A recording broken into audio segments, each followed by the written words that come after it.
y'all could sit down, we're about ready to start. If I could just slip this, is it okay? Sure. If they're too noisy, you can have them close the doors if you want, but I don't know. Yeah, we'll see. I think most of them are going to drift. So this morning, I have the honor of introducing Dr. David Booth and Jackie, who are going to have a little conversation in the forum time slot. And I hope most of you were here yesterday. If not, we have one of those strange little blessings of COVID in that it was live streamed and recorded and is available online. And if you did not see it, I highly recommend picking that up. Next week, Dave Seifert is going to lead kind of a follow-up discussion on this week. And I also, and following that, it's Richard Scorman, and following that, I can't remember, and then following that, we've got the John Dorhauer, the head of the National UCC, which is pretty cool. I also want to recommend one other thing, which is that TheaterWorks right now has got Toni Morrison's The Bluest Eye, which was her first novel turned into a play. And we are season ticket holders, and we saw that last night, and wow, was it a perfect adjunct to yesterday. So I recommend that if you have not seen that yet, that you might pick up tickets for that. I think it plays Thursday, Friday, Saturday, Sunday through the 15th. And with that, I'll just let you two go at it. Did you already introduce who David Booth? Okay, how many people were here yesterday? Just about everybody. Not everybody. Okay. So, yeah, I want to introduce to you David Booth, who is, he grew up here. I did. He ran around this church when he was a little kid. Yes, I did. So just think about that. Just think about that when you see these little kids running around. They could grow up to be a David Booth, a professor at St. Olaf. Anyway, he studied comparative religion at Harvard, and when you study at Harvard, they don't call you doctor, they call you mister, because you don't want to laud that thing over anybody, right? And the theology at the University of Chicago. So he's taught at religion at St. Olaf in Minnesota, Northfield, Minnesota, for 85 to 2020, and then he retired. Are you happy about that retirement? Well, I think you know, or maybe some of you have heard me say that retiring is complicated. And many of you are retired, and so you know that it's complicated. Everybody says to me, well, you must be thrilled. You have nothing to do. All of us retired are laughing, right? Yeah. You have nothing to do. And also I retired in the teeth of the epidemic. And the last semester I taught was interrupted. And so my time with students face-to-face in a room was cut short. And it was my greatest happiness to be in a room of students talking about a book or an article and some great problem that they identified in the world. And that was all taken away from us by, the vicissitudes of life, a virus. And so I felt sad when I retired because I missed the chance to be with students again. And all of the things that I thought I might do in retirement were put on hold by the epidemic. And so I'm trying to get my traction and figure out. I think many of you know that to have nothing to do is not the best situation in the world. And I'm looking forward to sorting out what my retirement means. It's a complicated question. It so is. Good one, Jackie. Good question. Huh? Well, I just wanted to sum up a little bit of what you said yesterday. Mm-hmm. And if I missed something, you all flag me down and say, hey, you forgot this, because it was very good. I just want to say, I love the way that you speak. You have this humble way of communicating a very difficult subject, and make no apologies about being white and male, because you've overcome that in that way you speak. I really appreciate that. But what he was talking about yesterday was the Christian language in racialized experiences. And so he had these three things that we talked about, like what is race in America, why is it so resilient, and what's at stake. So I love that that outline, and we went through that together and talked to him about, had lots of good questions, like what's appropriation and things like that.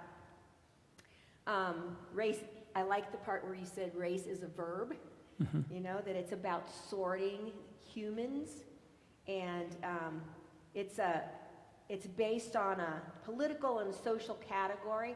So you have to have racism before you can have race, and so that's a given. And then whiteness is being, it's a scheme of ideas, and so it's not necessarily because you have pale skin.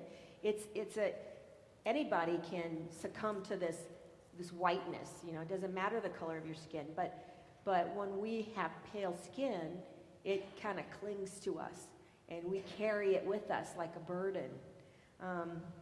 And that this racialization is cultural, and white ideology, let's see, our naive ignorance of this suffering leads to complicity and the pain we inadvertently cause to our siblings of color.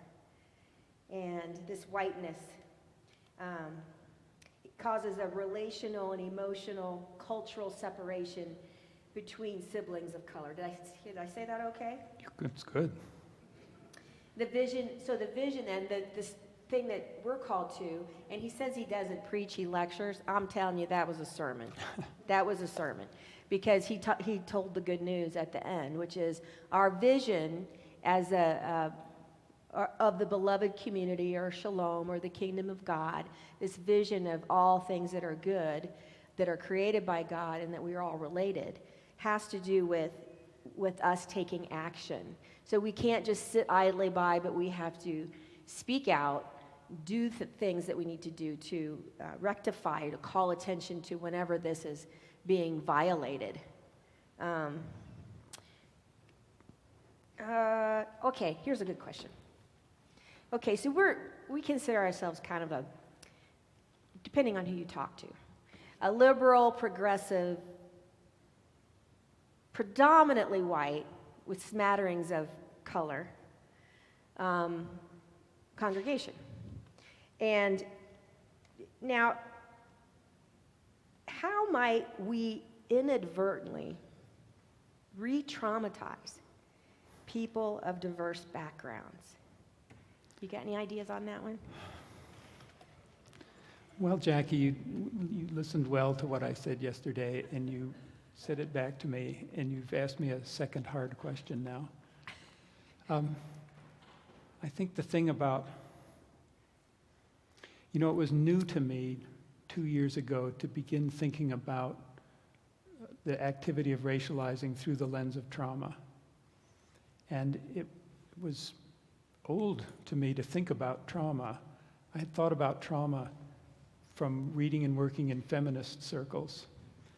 And I had come to understand trauma as a useful name for a kind of negative experience that evokes physical and psychological, spiritual distress and pain in people. It takes control of our bodies. It takes control of our minds. And trauma lives in a person as memory. It's available. It's in us. It's ready to be resummoned and put into motion again, which is why the framework of post-traumatic stress is such a powerful framework for thinking about events in our lives. A person who lives in the aftermath of trauma is always at risk of having that trauma reanimated, put into motion again. And it's hard to predict exactly what will re-traumatize or summon up again the traumatic memory, because we don't know our neighbors right down to the roots. We don't know their histories.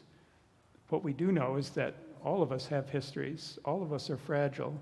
All of us are vulnerable to the rekindled memory of old pains. And so we owe it to all of our neighbors to walk tenderly with them and to be mindful that trauma can always come back again. Racialized trauma is a special category of that.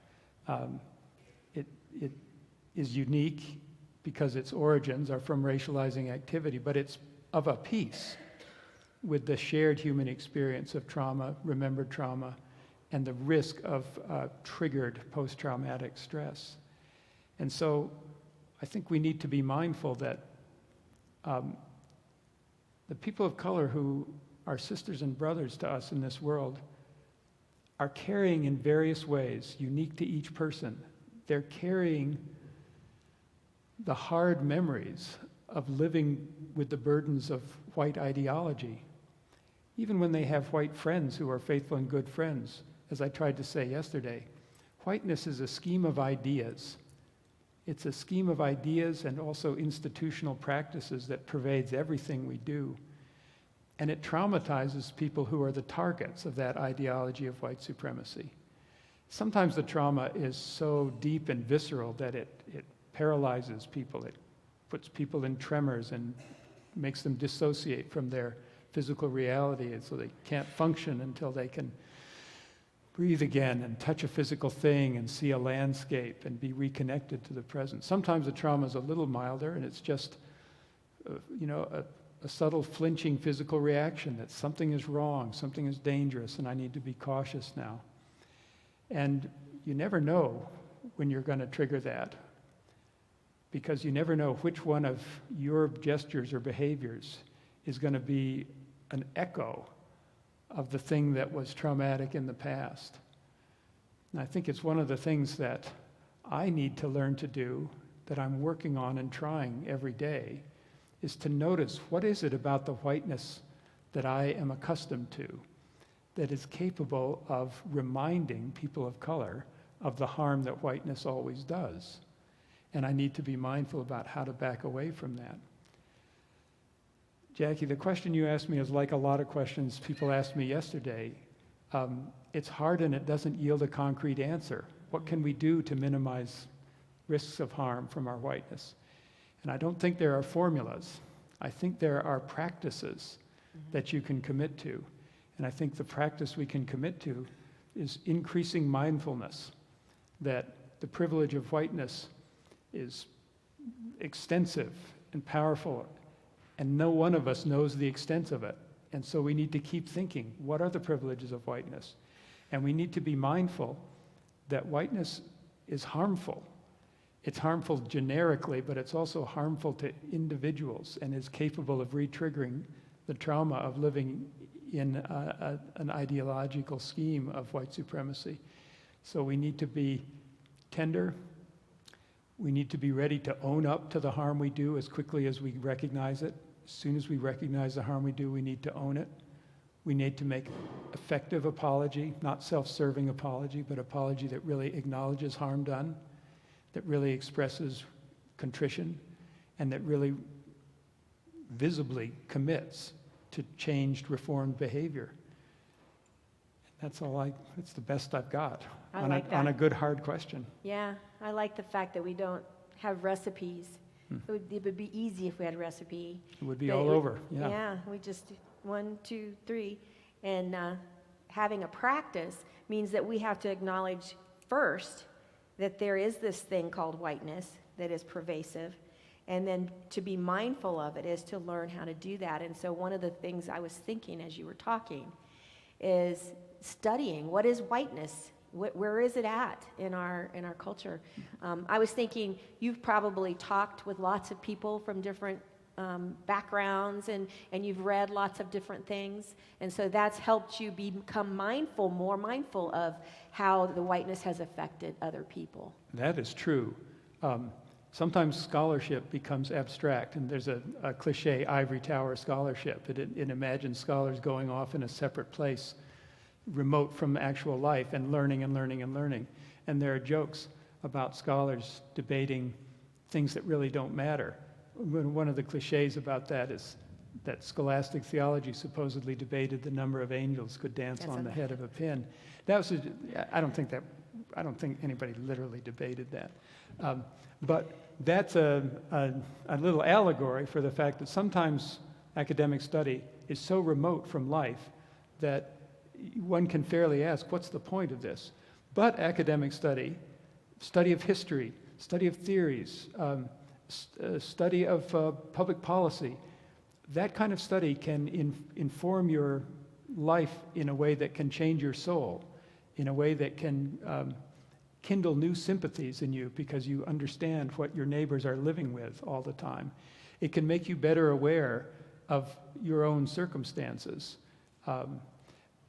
And each of you has things you care about most. Some of you like biography.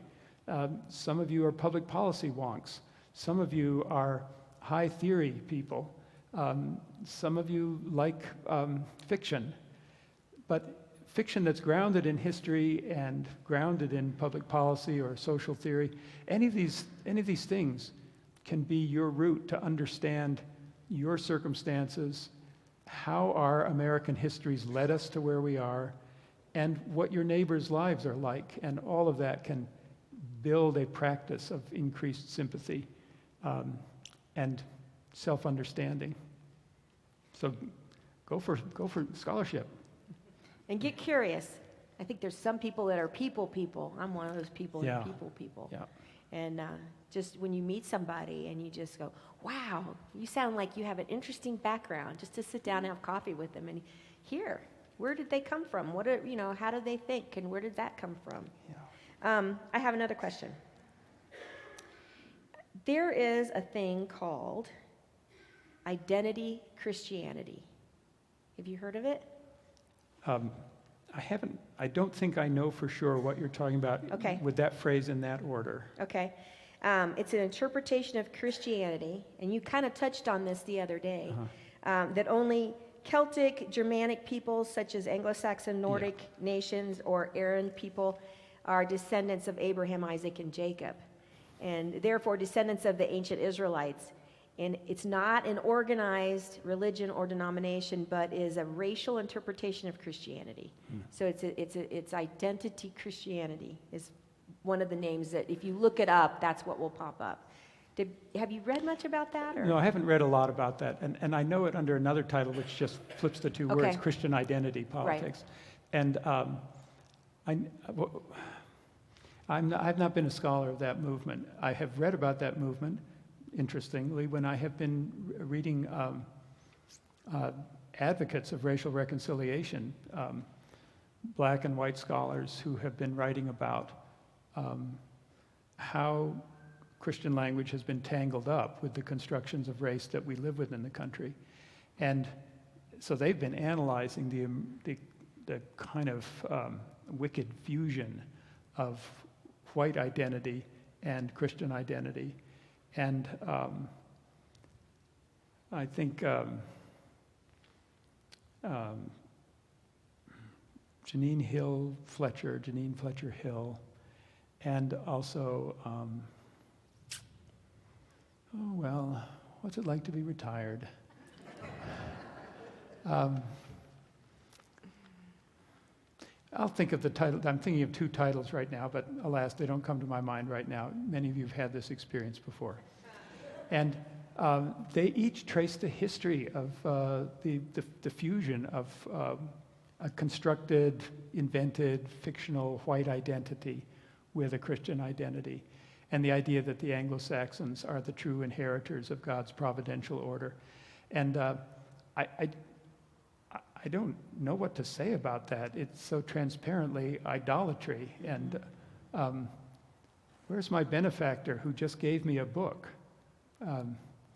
I just was given a book whose title hints at the idolatry of fusing whiteness as an identity with Christianity, because, of course, there is no simpler message of the Bible than, it's not one of these isolated texts that you lift up, like, don't wear clothing of mismatched fibers.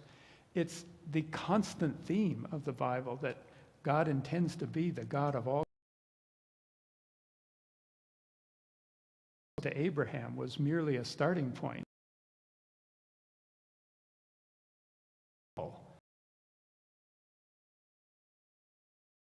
So identity Christianity, or Christian identity, is heresy pure and simple. It doesn't deserve the name Christian. It doesn't deserve the name biblical, except as a perversion. And so let's be vigilant, and let's challenge our neighbors when vestiges of it show up, and let's object when people assert it anywhere. And I think that's been swimming all around our culture pretty covertly lately. The Ferguson, what would you call them? Not riots necessarily, but demonstrations when they were talking about blood and soil. You know, that comes from the Christian identity theology. How does whiteness theology, this whiteness, the scheme of ideas, affect other social justice issues? Thanks for that question. That's really going to be the theme of my remarks later during the worship service today. Whiteness, the way I think of whiteness, which is as a scheme of ideas that works to rationalize the special privilege and status of one class or group of people over all other people, that invents the category white and then adjusts the margins of the category white to suit its convenience in order to keep propping up the idea that some in the human community will have special status and others will have lesser status or be in some kind of position of service or subjection to the dominant group. That's what I mean by whiteness. It's the scheme of ideas created to rationalize the supremacy of a group called whites. So I talk about whiteness and white supremacy. But white supremacy is pretty hard to separate from other movements of social domination. White supremacy is pretty hard to separate from male supremacy, patriarchalism, because whiteness is a scheme of ideas to rationalize the dominance of one group and the subjection of other groups. And it doesn't end with racial classifications. It includes gender classifications, and it includes the normalizing of heterosexuality. So it includes fear about anything that falls outside of a heterosexual norm. And, you know, in some people, whiteness animates racism more specifically and directly, but sometimes it animates patriarchalism more specifically and directly.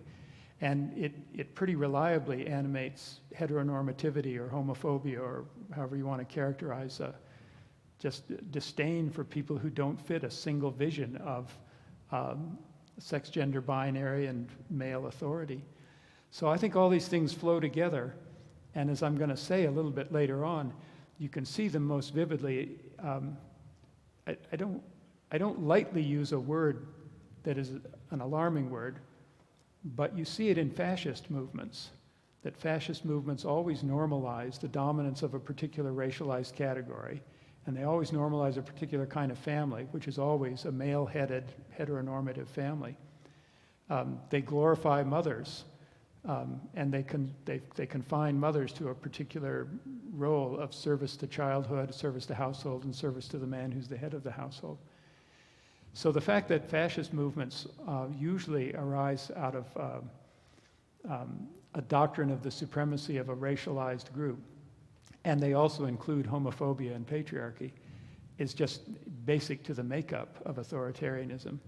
So when I talk about whiteness, the step from talking about whiteness to talking about heteronormativity or patriarchalism is a pretty easy step.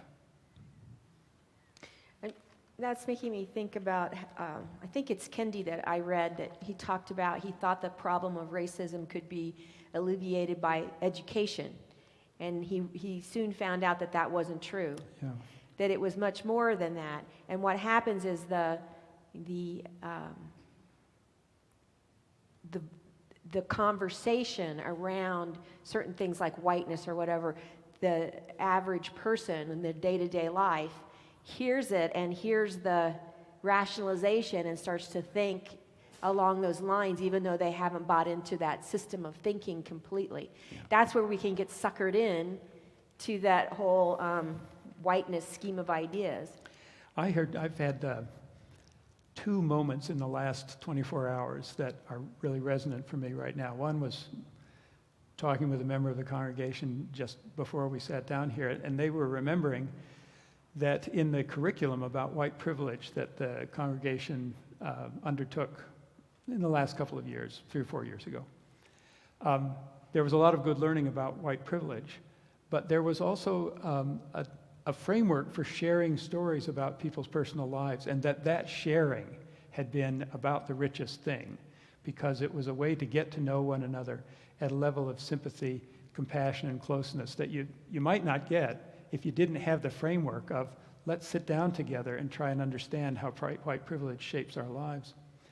And last night, there was a social moment where the congregation's great hospitality to me, by inviting me to come and be with you, was focused in a little group who gathered at Jim White's house. And there's a gazebo there, and I was getting ready to take my mother, Marty, home, and I was invited to entertain one little bit more conversation, which was really valuable, and I'm glad that happened. And in that conversation, we brought to the surface 2 possible futures for the United States in the next generation or so, given what we have seen happen in the last 10 years.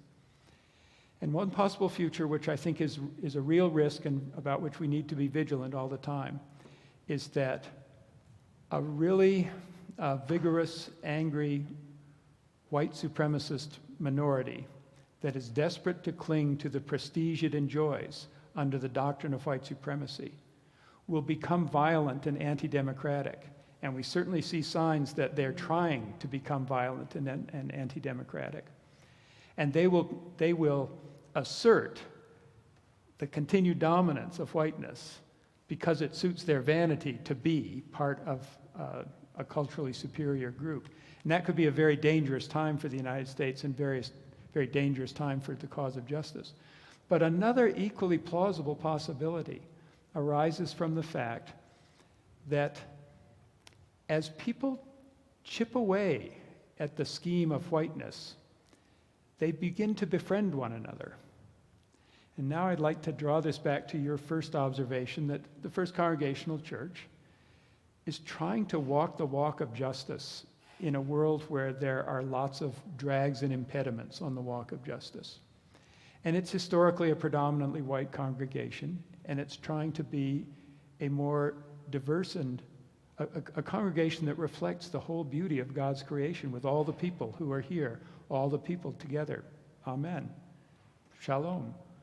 And so when that happens, it's possible to build personal bonds of friendship. It's possible to hear personal stories. It's possible to fall in love. It's possible to marry and make a life. It's possible to have children together and welcome children into a community. It's possible for the whole community to embrace the children. It's possible to embrace the grandchildren. When you love each other, it's hard to be racist. Whiteness as a doctrine with long pedigree and long history that infects our psychology is still with us. And so we still have to work on that. But it's hard to be an intentional, purposeful, overt racist when you love people who are nearby. And so the fact that we are step by step, tiny steps, overcoming whiteness, step by step, tiny step, making friendships and bonds of solidarity and love, that is going to overturn the rear guard, angry defenses of whiteness that the minority, the violent minority, anti-democratic minority is going to try and impose on us. And nobody got anywhere in this world by just yielding to the anti-democratic impulse, by being fatalistic and saying, oh, well, they'll get the upper hand. You have to have hope. And hope has to motivate continuing to walk in the good direction and continuing to love and embrace one another. And so I don't remember the question because the question felt to me like a chance to sum up several things that have been in the air in our conversations over the last days. I think, is it the movie Network where the guy who's president starts to say that we just all need to, and I won't say the word he used, but I have babies together until we're all together. Yeah, But anyway. I think that's tricky because, of course, there are people who, for perfectly good reasons and understandable reasons, choose to be childless and are Yeah. childless by accident of fate. And so I don't want to say, but there's a very great sexual ethicist in the Catholic tradition who grants that fruitfulness is an important goal. And of course, Catholic natural law ethics kind of artificially reduced fruitfulness to conception and said, well, we can't have gay marriage because there can't be conception. And so they built a whole nonsensical defense of heteronormative relations on the grounds that there can't be conception. But this ethicist says, what a foolish thing to narrow fruitfulness to conception. How many other ways are there of being fruitful? And if people choose to join their lives together in love, we hope that that will generate fruitfulness. But we don't know if the fruitfulness is going to be gardening or social activism or care for other people's kids or our neighborhood. We don't know, or poetry or music Art. together. We don't know. Yeah, exactly. We don't know what it's going to be. So fruitfulness, in the broadest sense, when we join together, share our stories, and undertake to be fruitful together, to do a common project together, to work on a cause together, it builds bonds between us. The bonds are unshakable. And the white nationalists and the identity Christians, they've got nothing to match that except their anger and their anti-democratic gall. Yeah, that's what I mean, anti-democratic gall. What time do we, how much time do 10, we 15 have? minutes. I have a question, but I'm afraid it might take us past the time. What, huh? 10:15 now. Okay, so we have, how many? Oh, we got 30 minutes. Okay. Yay. As you were talking, he's so much fun to talk to, don't you think? Anyway, I had this thought when I was in one of these classes that I was learning about racism and whiteness and all of that, white supremacy. The thought was, and I'm always looking for the pony in the manure pile.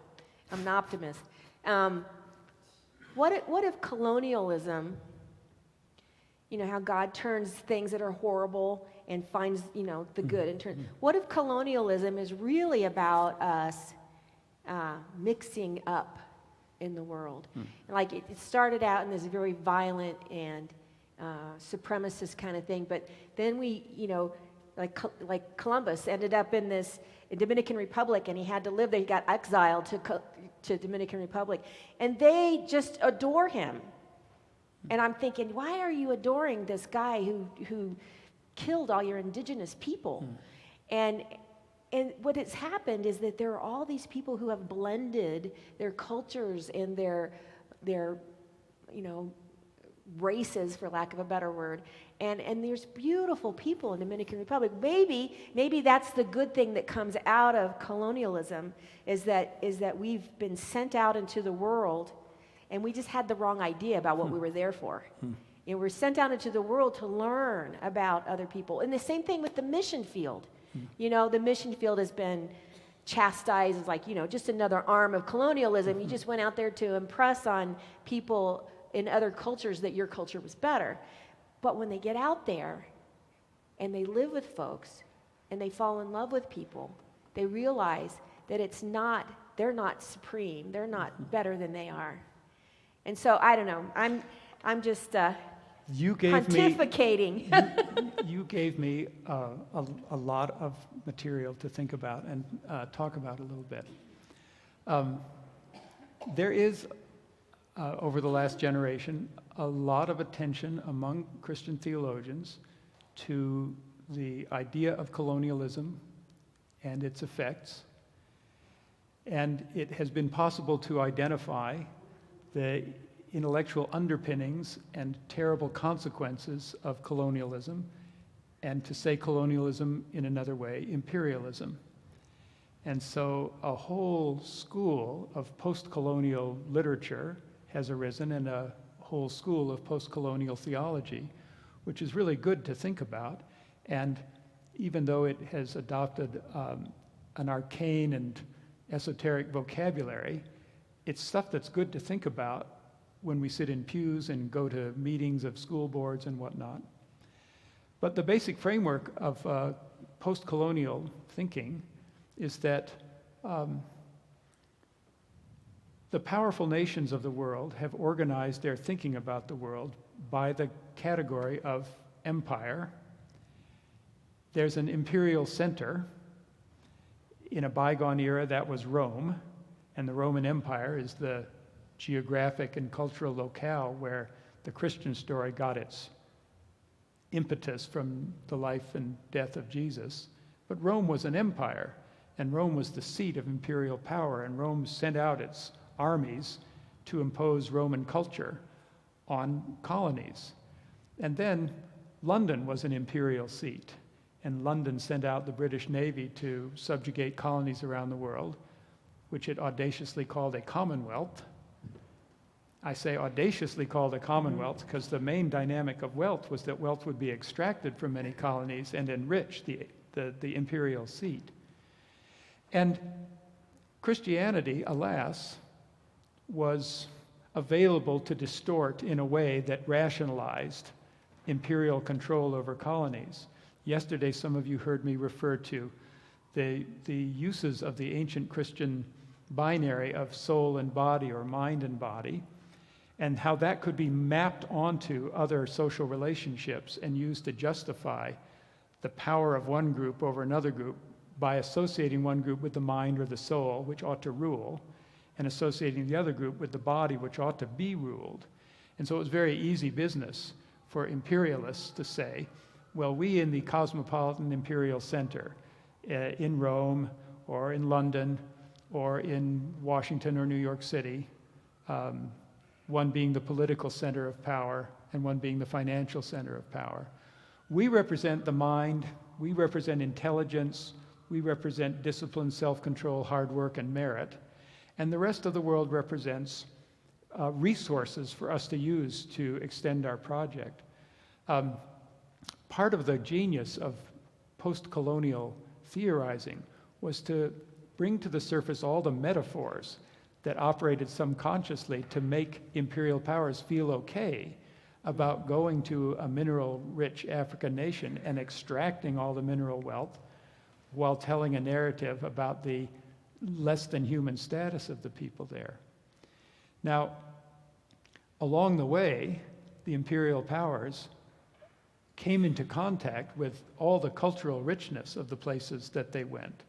A vivid example of that is that Londoners, who were used to surviving on a diet of mashed potatoes, fried white fish, overcooked green beans, overcooked pot roast and peas, they subjugated India, exploited, pillaged, ravaged India for generations until the great liberation movement that Gandhi initiated. They got the food. And for generations, it was well known that if you were going to dine in London, what you did was you looked for the Indian restaurant because that was the great food. Now, this is a delicate and dangerous thing for me to talk about because there was so much violent exploitation involved in British imperial rule of India, and there was so much self-serving, violent co-optation to bring back the food and enjoy the food.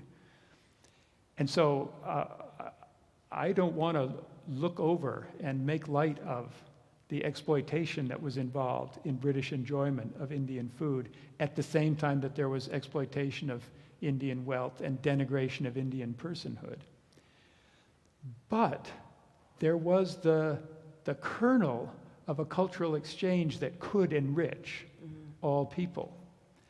Gandhi, after all, got education in England, and he used his English education as a framework for launching a liberation movement and putting in motion a philosophy of nonviolent resistance that is still transforming the world. So, how to wrap this up?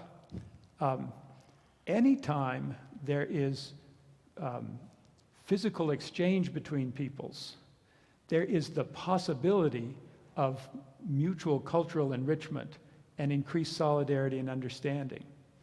Sometimes the physical exchange happens under the sign of violent exploitation, empire building, crusader mentality, raising the cross and the flag on the shores of a subjugated people.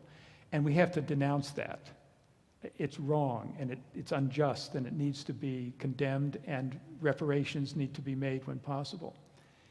But it is true that a side effect of the colonial enterprise is an effect that completely subverted the self-congratulations of the masters of empire. Because even while the masters of empire were telling the story that India has no culture that matters to England, they were brushing up against the riches of Indian art, the riches of Indian philosophy, the riches of Indian cuisine. And all of that cultural wealth and beauty was subverting the colonialist, the imperialist claim to superiority. And it was enriching all the people involved. So I think all of us who are living in the shadow of colonialist pretensions, who are living in a post-colonialist, which means an era aware of colonialism, all of us who are living need to live in this double posture, that we denounce the violence and the self-justifying violence that appropriated and exploited from other cultures. But when the side effect was the exchange among people and their cultural creativity, we need to celebrate that. You told me a story about praying in this sanctuary in a language derived from indigenous cultures. And that's a wonderful example to think about the perils that we have to navigate. And yesterday, I was invited to think with you about the beauty of the spirituals, the songs generated out of the experience of enslavement and exploitation. And we have to walk a fine and narrow path here, because we can do violence and harm when we take from subjugated peoples their artistic and spiritual creativity and simply use it to enrich our own lives. If we take the language of indigenous prayer, or we take the language and melody of old slave songs, we can do violence that echoes on. We need to be careful not to do that. At the same time, if we learn to close down our Anglo-centric worship practices and our white-dominated psychology and hear the beauty of the prayers of indigenous people, then we can come into better fellowship with those indigenous people. And then maybe we can make the actual steps of advocating for policy that ends exploitation of and denigration of indigenous populations. And the same thing with the spirituals. If we simply take and enjoy and get benefit out of that music, shame on us. But if we take the occasion of that beauty to build in our hearts a deeper solidarity with all of the victims of the after effects of white supremacy, then that's probably a good thing. Thank you. Okay. Did I miss anything? Do you want me to ask him anything else?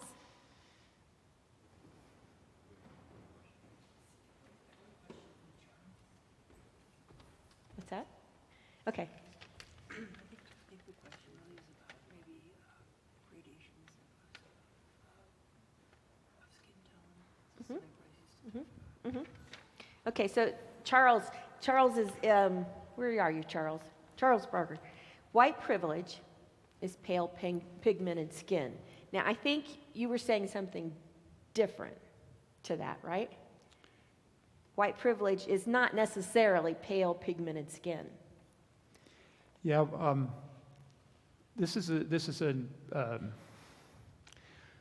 humans are complicated. We're physical things. We're objects in the world. We're physical artifacts in the world. We have minds. Our minds are shaped by many things. We have hearts and feelings. They're shaped by many things. You can't explain what a human being is in one vocabulary. You need 4 or 5 different grammars to begin to explain what a human being is. You need a biological grammar to talk about what a human being is in the genome, in their physical being. You need something psychological and historical. I often think about humans by the way we are shaped and pulled and moved by the ideologies we inhabit. I use the word ideology to mean a scheme of ideas and institutions that is meant to make the status quo seem as if it is just and natural. I'm going to pause and say it again, which is rude to you, because I flatter myself that this is an important and complicated idea, but I'm going to give you a second chance at it. An ideology is a word that I use to describe a scheme of ideas and institutions that works to make the status quo seem as if it is natural and just. And whiteness is an example of an ideology. Whiteness is a scheme of ideas and folktales and stories. Whiteness is made up of little vignettes where the parents say to their young daughter, now, don't be ostentatious and make a big show about it, but if there's a black man, just hang your purse on the other shoulder. That's an example of ideology being formed, because it's a tragically wrong-headed, but easy to understand, trivial bit of advice that parents might have given to a daughter once, and yet it is a building block in a whole scheme of ideas and institutions that work to make an unjust status quo seem as if it is both natural, unchangeable, and just. And whiteness is like that. Now, pale skin is an accident of parentage. You know, everybody I've ever met in Colorado Springs is on good terms with a dermatologist who's hacking away at their skin. And I don't mean everybody in Colorado Springs. I mean the fair-skinned people in Colorado Springs. So it turns out not to be the greatest of bargains to have fair skin in Colorado Springs, but it's a quirk of biology to have fair skin. It doesn't signify anything by itself. No one is superior because of fair skin or desirable because of fair skin until there's an ideology of whiteness. And as soon as there's an ideology of whiteness, a set of stories and myths and metaphors and parental advice and institutional practices about lending and law enforcement and so forth, then all of a sudden fair skin becomes not just an incidental biological datum, it becomes momentous and consequential, and it opens doors for you and so forth. Once there's an ideology of whiteness, there can be lots of other ideologies. People well know the ever-present risk of colorism, even in communities of color, where in communities of color, sometimes and in some places, there is advantage conferred on fairer-skinned black people and disadvantage conferred on darker-skinned black people. Activists in black communities decry that as, acquiescing in the enslaver's mentality and mindset, and beg their sisters and brothers to get over it. And they develop rhetorics. Black is beautiful, says one of the rhetorics. But we know, because of the legacy of whiteness as ideology, that there's a kind of hierarchy of skin colors. In the heyday of redlining, government bureaucrats shared with mortgage lenders lists of racialized categories in rank order from most creditworthy to least creditworthy. And with a couple of anomalies, they were largely rank ordered to generalize skin tone. The anomaly was that in those bureaucratic hands-out, Jews were put pretty low, pretty near the bottom.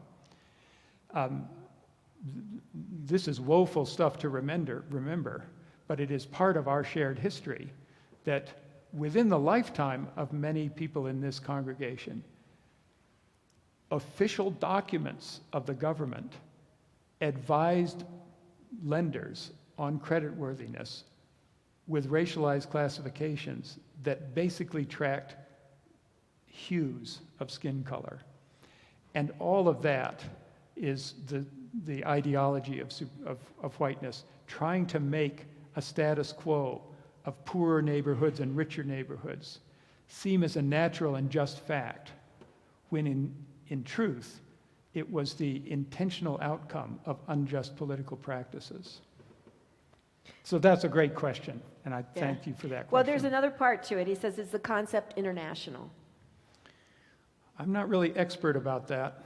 I'll bet there are people in this room who are more expert than I am about how national or international it is. I think that many of the nations of Africa experienced a colonial history and are still living with the after effects of a colonial history. And yet I suspect that whiteness as ideology is not quite the same thing in Ethiopia as it is in the United States. And I don't know exactly how it works out differently in Ethiopia, but I don't think it's the same as in the United States. I think whiteness in India is a thing because there's a colonial legacy in India. There's a British legacy in India. But I think other processes are going on, and right now, tragically, in India, there is a wretched Hindu nationalism that has become violent in the same way that American white nationalism is becoming violent. And that's tragic. So I hope that my fumbling right there is fodder for you to do your own reflection about whether or not whiteness as ideology is most significant as an American phenomenon, or is it also an international phenomenon? It's a great question. Okay, do we have, what's the time? One more question. Did anybody else have a question? Yeah, my name is Gordon. I was wondering if you could articulate the distinction between racism and subconscious bias. Sure. I will. The question is, can we differentiate race, racism, and subconscious bias? I'll try to say this quite briefly because, and maybe we can even do one more question if I do this really briefly. Race is some social classification that is produced by racism. Racism is the impulse to divide people up in categories for the sake of gaining some social advantage. Racism gives rise to race because racism, or the impulse to divide people into classifications to gain an advantage, needs to create categories and label them one way or another and ascribe things to them like virtue and merit or laziness and crime. And so race is an arbitrary, socially produced classification that arises from a racist impulse. Subconscious bias is an effect in all of us. And by all of us now, I really mean all of us. I don't just mean white people. I mean white people, people of color, all people. Subconscious bias is an effect of the ideology of whiteness, or whatever the story is told to justify the racialized classifications. There are heartbreaking studies that show children of many colors being shown dolls of many colors and asked to describe which doll is the pretty doll, which is the nice doll, which is the doll you want to befriend. And to generalize the results of the studies, they all prefer the fairer-skinned dolls. That's subconscious bias. There are many other subtle, cunning, clever psychological studies that dig out unconscious bias. And unconscious bias is an illustration of how we humans are shaped by the ideologies we inherit and move around in. The ideology of white supremacy gets in all of our brains. So I love an analogy that a friend of mine shared with me. An alcoholic is always an alcoholic, but they can live in recovery. They can live by careful steps and support in a way that minimizes the harm of their own alcoholism. I'm a racist, And I'm a racist because I grew up and my brain was formed by an ideology of white supremacy. But I can be a recovering racist. I can live in recovery. I can make an intentional daily work, step by step and day by day, to minimize the harm that I do by the racism I have internalized.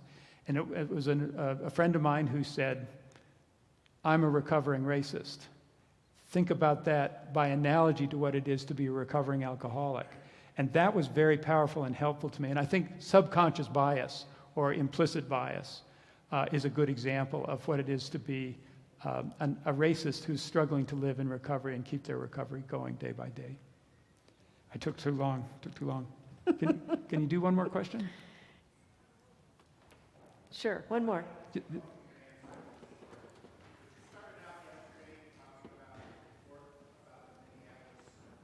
Yes.